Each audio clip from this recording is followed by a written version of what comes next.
ಶಿವರಾತ್ರಿಗೂ ಮುನ್ನ ಹಾವೇರಿ ಜಿಲ್ಲೆಯಲ್ಲಿ ನಡೆಯಿತು ಸೂರ್ಯ ದೇವನ ಪವಾಡ.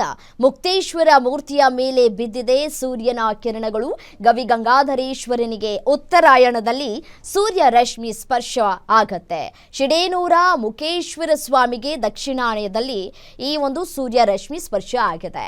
ಬ್ಯಾಡಗಿ ತಾಲೂಕಿನ ಶಿಡೇನೂರು ಗ್ರಾಮದಲ್ಲಿರುವಂತಹ ಈ ಒಂದು ಮುಕ್ತೇಶ್ವರ ದೇವಾಲಯ 2 ವರ್ಷಗಳ ಹಿಂದೆ ಜೀರ್ಣೋದ್ಧಾರವಾಗಿರುವಂತಹ ಈ ಒಂದು ಶಿವನ ದೇವಸ್ಥಾನ ದೇಗುಲದಲ್ಲಿ ಸೂರ್ಯ ರಶ್ಮಿ ಪ್ರವೇಶೋತ್ಸವವನ್ನ ಈಗ ಭಕ್ತಾದಿಗಳು ಕೂಡ ಕಣ್ತುಂಬಿಕೊಂಡಿದ್ದಾರೆ. ಸೂರ್ಯ ರಶ್ಮಿ ಮುಖೇಶ್ವರ ಸ್ವಾಮಿಯ ವಿಗ್ರಹ ಆ ಒಂದು ಸ್ಪರ್ಶನೆ ಮಾಡಿರುವಂತಹ ದೃಶ್ಯಾವಳಿಗಳನ್ನು ನೀವು ಕೂಡ ಗಮನಿಸ್ತಾ ಇದ್ದೀರಿ. ಸುದ್ದಿ ಗೊತ್ತಾಗಿ ಈ ಕೌತುಕ ದೃಶ್ಯವನ್ನು ನೋಡೋದಕ್ಕೆ ಬೆಳಗ್ಗೆನೆ 6 ಗಂಟೆಯಿಂದಲೇ ದೇಗುಲದಲ್ಲಿ ಕಾದು ಕುಳಿತಿದ್ದಂತಹ ಭಕ್ತರು ಬೆಳಗ್ಗೆ 7 ಗಂಟೆ 10 ನಿಮಿಷದಿಂದ 7:37 ಕೂಡ ದೇಗುಲವನ್ನ ಪ್ರವೇಶ ಮಾಡಿದೆ ಸೂರ್ಯನ ಕಿರಣಗಳು.